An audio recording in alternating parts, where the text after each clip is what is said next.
Pos pertama ini biasanya jalan ya, jalan atau pintu gerbang untuk apa? Untuk orang tertarik dengan postingan-postingan yang berikutnya. Apalagi kalau mereka tahu ini blog baru. Artinya kalau blognya ini bagus, ya isi kontennya nanti bagus, mereka akan selalu menunggu postingan kalian yang kedua, postingan kalian yang ketiga gitu.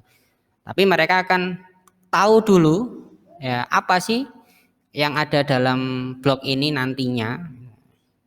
Ya, siapa kalian? Kalian itu orang yang kompeten atau tidak untuk berbicara atau memberikan sharing dan seterusnya dalam blog ini. Ya, itu Anda boleh tuliskan dalam posting pertama ini. Ya, sebenarnya hal yang utama untuk dimunculkan agar orang tahu siapa kalian itu ya profil. Profil kalian itu nanti memperkuat. Misalkan kalian berbicara tentang trik dan trik tentang apa, ya. Kalian siapa kok memberikan trik ini gitu. Kalian sudah pernah praktek atau belum? Kalau tentang kecantikan, face kalian seperti apa? Ya, jangan-jangan kalian memberikan trik dan tip dan trik kalian sendiri nggak pernah praktek, kan bahaya kan? Seperti itu ya. Walaupun orang sekarang juga pintar, maksudnya pintar, tidak mungkin mereka membaca satu blog kemudian mereka langsung praktek. Mereka akan membanding-bandingkan dengan informasi-informasi dari tempat lain, pastinya gitu. Ya tidak langsung memakan serta merta gitu. Tapi tiba-tiba saya membuka blog isinya tip dan triks, terus yang muncul profilnya orangnya wah gini ya, wah nggak mungkin ini pasti kopas ini gitu. Ya ini kopas ini nggak mungkin dia mempunyai pengalaman seperti ini, nggak meyakinkan sekali gitu misalkan. Maka saya cari aslinya, saya akan pindah, saya akan cari lagi blog yang lain dan meninggalkan blog yang saya temukan sebelumnya gitu. Dan satu lagi, biasanya ada mahasiswa, mahasiswi itu yang mencari artikel-artikel untuk mendukung apa? Bahan riset mereka. Nah, pada saat mereka menemukan sebuah artikel bahan yang cocok sesuai dengan riset mereka, mereka biasanya akan melihat siapa penulis bahan ini gitu. Ya, kira-kira kompeten enggak? Nah, maka salah satunya misalkan saya menuliskan seperti ini agar orang yakin. Kalau mereka mau cross check beneran ya, memang ya benar itu, bukan hoax, bukan informasi palsu kan itu. Ya, itu seperti itu. Ya, ini cara membuat konten yang pertama yaitu jadi apa? Awali dengan postingan dengan pertanyaan agar orang tertarik. Setelah menginjak isi pokok postingan, alihkan fokus pada pembaca. Ya. Jadi membuat postingan itu untuk pembaca, bukan untuk kalian. Ya, walaupun itu menceritakan tentang kisah pribadi, pengalaman pribadi. Tetapi cerita yang kalian buat, kalian ramu itu adalah cerita untuk konsumsi mereka. Ya, jadi mereka akan merasakan bahwa, oh ini loh sesuai dengan saya gitu. Seperti alur yang saya alami gitu. Kalau itu misalkan berbicara tentang tutorial ya, berarti langkah-langkah yang kalian ceritakan dalam tutorial itu berarti langkah-langkah yang benar-benar mereka butuhkan kan gitu. Berarti Anda pro pembaca bukan pro diri sendiri. Walaupun yang melakukan praktek yang mengalami kalian sendiri. Itu poin kedua. Jangan membuat postingan yang bercerita aku, saya terus ya. Jadi seolah-olah ini eksklusif. Jangan eksklusif ya. Anda harus berpihak pada pembaca. Ini contohnya seperti ini. Gunakan kata ganti objek sebanyak mungkin dalam tulisan kalian. Dengan kata lain, gunakan kata Anda atau kalian sesering mungkin dan kata saya sejarang mungkin. Boleh kata saya muncul tapi sejarang mungkin. Lebih banyak kata kalian, saya. Kata kalian atau kata Anda gitu. Seperti itu ya. Bahkan ketika kalian tengah menggambarkan pengalaman kalian sendiri, coba menghindari penggunaan saya sesering mungkin. Misalnya, daripada mengatakan saya menyadari kesalahan saya setelah melihat semua bagian yang teratur, lebih baik menulis solusinya menjadi jelas bagi saya. Setelah semua bagian mulai teratur dengan baik. Ya, coba rasakan dua kalimat itu. Saya menyadari itu berarti saya yang apa ya, berjalan atau saya yang melihat, saya yang mengalami itu sendiri. Tapi kata solusinya menjadi jelas bagi saya itu berarti saya memang mengalami, tetapi orang lain pun bisa mengalami gitu. Ya, orang lain bisa mengalami apa yang saya alami. Kan solusinya jelas bagi saya. Berarti ada sebuah solusi, saya merasa solusi ini sudah jelas bagi saya. Tapi kan solusi ini juga bisa juga dilihat orang lain. Solusi untuk orang lain. Seperti itu. Nah, tulisan lagi di bawahnya. Nah, ini pada saat saya minta Anda membuat postingan di tugas 3 nanti, saya minta kalian benar-benar mulai berpikir tentang topik. Boleh diganti kok topiknya. Ya, tidak yang sekarang misalkan Anda merasa itu terlalu luas, mendingan dipecah-pecah menjadi beberapa blok nanti. Tetapi ingat yang dinilaikan tetap satu blok ya, bukan Anda membuat 5 blok dinilaikan semua, enggak. Satu aja fokus tentang apa gitu.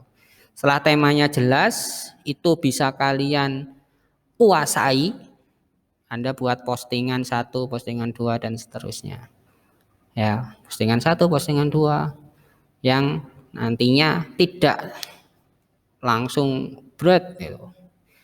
Ya, jadi postingan itu continue betul. Tetapi jangan sampai Anda membuat postingan banyak dalam satu waktu, setelah itu Anda nggak buat. Itu tidak bagus. Yang bagus adalah misalkan seminggu berpikir keras membuat satu postingan yang benar, yang bagus. Ya, nanti di post, Anda mikir lagi, minggu berikutnya post lagi. Mikir lagi, minggu berikutnya post lagi. Tapi berjalan terus. Nanti muncul apa di dalam blog itu biasanya akan muncul semacam history.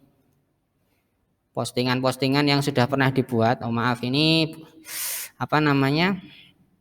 Arsip ya, di sini arsip, harus diklik dulu di profil. Ya, di sini ada arsip. Itu nanti akan muncul. Anda membuat sebuah postingan itu secara apa namanya? Brush itu membabi buta. Setelah itu enggak dibuat lagi, waktunya lama gitu. Kenapa? Karena setelah membuat postingan banyak kelelahan, sakit misalkan, mikir itu sakit, enggak buat, itu enggak bagus ya. Mendingan satu dipikir yang benar, nanti berjalan lagi. Anda jedai sendiri. Kalau per seminggu ya seminggu sekali, per 2 minggu ya per 2 minggu sekali gitu. Ya, Anda pikirkan sebuah konten yang benar. Gitu ya. Nah, di sini saya masih punya tugas menjelaskan tentang label. Ya, dalam pembuatan posting itu ada istilah label. Label ini sebuah kata yang nantinya bisa dipakai untuk mengelompokkan postingan. Dan manfaat label nanti bisa digunakan untuk pembuatan menu. Jadi ada blog yang kalau kalian buka di atas ini tuh menunya muncul. Tidak seperti yang punya saya ini ya. Karena yang punya saya ini menggunakan tema dasar ya, tema bawaannya blogger. Ya, ada tema-tema yang nanti menyediakan menu itu di atas ini.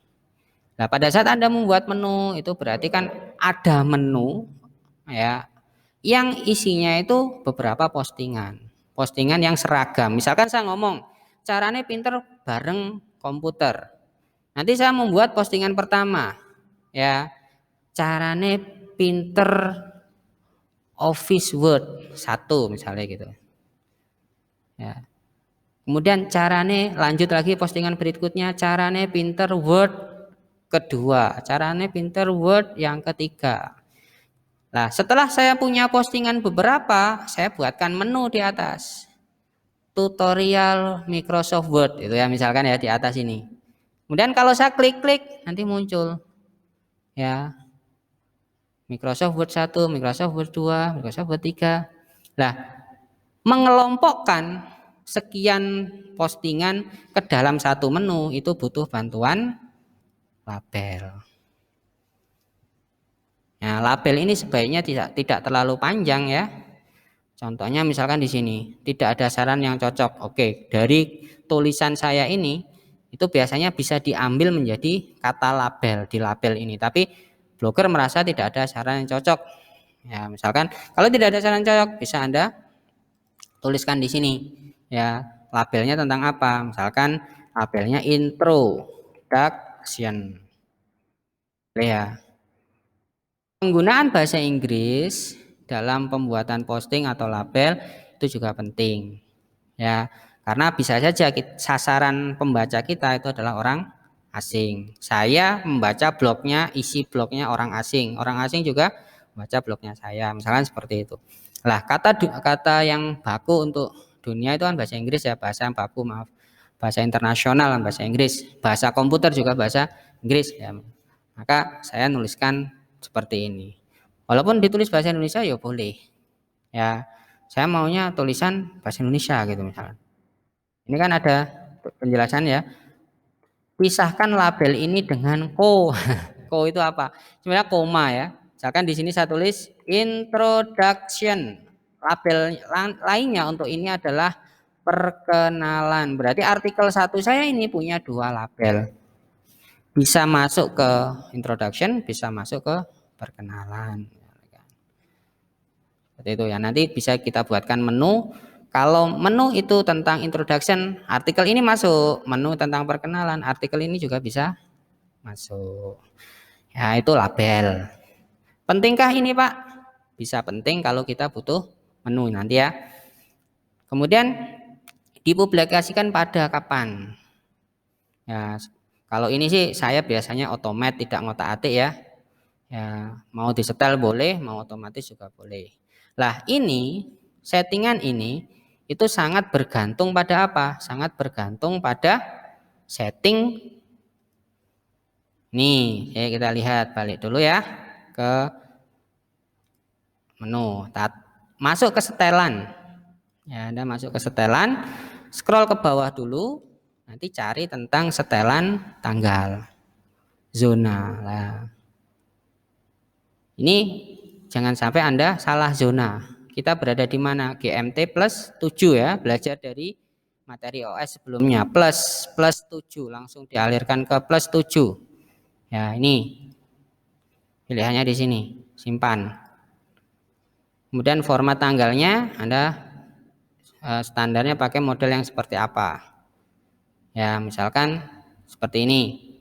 Normalnya orang Indonesia kan membacanya tanggal seperti ini misalkan. Pan. Ini nanti juga akan muncul di dalam informasi postingan ya. Waktu, stempel, apa itu maksudnya? Format stempel waktu adalah kalau misalkan saya membuat postingan itu seolah-olah di ACC. Ya. Jadi di ACC, oke, postingan saya ini saya pengen publish. Nah, itu ada stempel waktunya. Nah, ini mau di format seperti yang atas ya boleh, mau dibedakan ya boleh, tidak masalah ya. Karena ini tentang apa tadi? Waktu ya. Waktunya kapan. Kemudian ada komentar. Bawahnya juga tentang stempel. Jadi bisa dipertanggungjawabkan, kamu buat ini kapan? Misalkan ada artikel yang sama gitu. Buatnya kapan? Ya, lebih dulu mana? Gitu misalkan. Itu bisa jadi bahan debat nantinya. Ya. Ini kalau sudah dirombak, sudah Anda rombak, ya tidak perlu nekan shift di sini ya, tidak ada pilihan menu shift. Kemudian Anda balik ke postingan tadi, coba diedit. Nah, ini nanti akan sambung dengan ini. Ya, zona waktunya sudah disesuaikan. Kemudian di sini di tampilan ini Anda perhatikan ini tanggalnya. Anda refresh.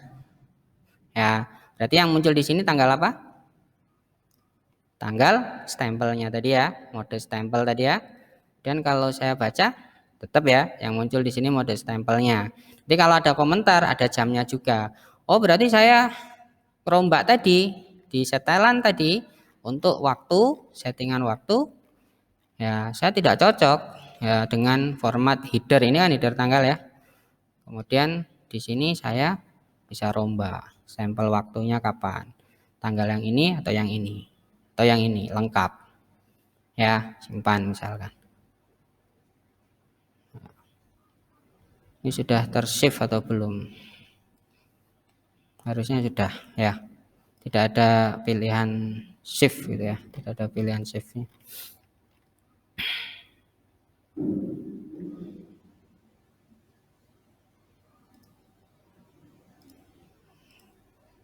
Menyimpan, oke ya, menyimpan. Kita lihat di sini postingannya, kita refresh, nah muncul seperti ini ya, tuh catatannya. Kemudian balik ke postingan lagi, belum saya akhiri, permaling. Nah, permaling ini salah satu yang nanti harus Anda perhatikan. Ya, karena bisa jadi setelah saya punya sekian postingan, saya bisa atau saya pengen apa?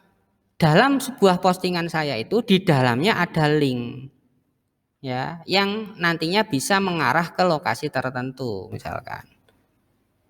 Nah, besok di pertemuan berikutnya akan saya jelaskan lebih dalam lagi. Lah, permaling ini berarti alamat dari postingan ini. Jadi kalau kalian buka postingan ini, perhatikan, ini muncul alamat ya di atas. Nah, alamat inilah permalingnya dari postingan tadi. Cocokkan boleh. Nah, ini ada aturannya. Jadi pada saat Anda membuat judul di atas, judul ini akan menjadi permaling. Maka membuat judul ini juga jangan ngawur. Ya, kalian membuat judul panjang sekali, permalingnya di sini akan dipotong oleh si blogger, tidak akan ditulis lengkap. Jadi jelek nanti. Pada saat dipanggil di sini kepotong. Post, kemudian kan misalkan potongannya sampai sini kan jelek. Misalkan apa ini? Misalkan kepotong seperti itu gitu. Post pertama yuk kan apa itu gitu. Enggak jelas ya. Jadi Anda harus hati-hati saat membuat judul karena salah satu unsur dari permaling adalah judul. Kalau judulnya terlalu panjang, maka akan menghasilkan permaling yang tidak bagus. Ya, permaling ini juga akan dipertimbangkan menjadi nilai oleh mesin pencari. Jangan sampai Anda punya permaling-permaling yang aneh-aneh. Contohnya permaling aneh itu apa? Anda membuat judul yang huruf besar semua. Itu nanti di sini akan muncul huruf besar semua. Huruf yang seragam dalam mesin pencari itu tidak terlalu bagus hasilnya. Seragam itu huruf besar semua maksud saya. Besar semua itu enggak terlalu bagus. Itu juga sudah saya tuliskan di artikel yang saya kirimkan ke kalian. Silakan dibaca. Ya, itu permaling. Kemudian lokasi, ya lokasi di sini sebaiknya kita coba cari ya, cari. Bisa cari enggak? Coba lokasi lain, input penelusuran, misalkan Malang, cari. Nah, ketemu ya Malang misalkan. Nah, nama lokasi. Nah, di sini Kota Malang. Ya, diisi ya sebaiknya. Biar kita tahu nanti kalau di analisis posisi kita ada di mana. Kemudian opsi. Ya, di sini komentar pembaca boleh nggak postingan ini dikasih komentar? Kalau boleh izinkan, kalau tidak boleh jangan izinkan. Tapi kalau sempat tadi diizinkan, ya, ya tampilkan yang telah ada. Maksudnya telah ada berarti sebelumnya sempat diizinkan ada orang komentar, kemudian kalian matikan. Berarti komentar yang sudah masuk itu boleh muncul, selanjutnya nggak boleh komentar, maksudnya gitu. Kemudian sembunyikan yang telah ada. Kalau seperti ini berarti Anda tidak mengizinkan komentar baru masuk, plus komentar yang sebelum-sebelumnya pernah masuk tidak akan diperlihatkan. Misalkan untuk ini saya tidak menginginkan ada komentar, ya matikan. Jangan lupa setelah ini di-set, perbaharui. Ya, perbaharui. Sudah bukan publish lagi ya, tapi perbaharui.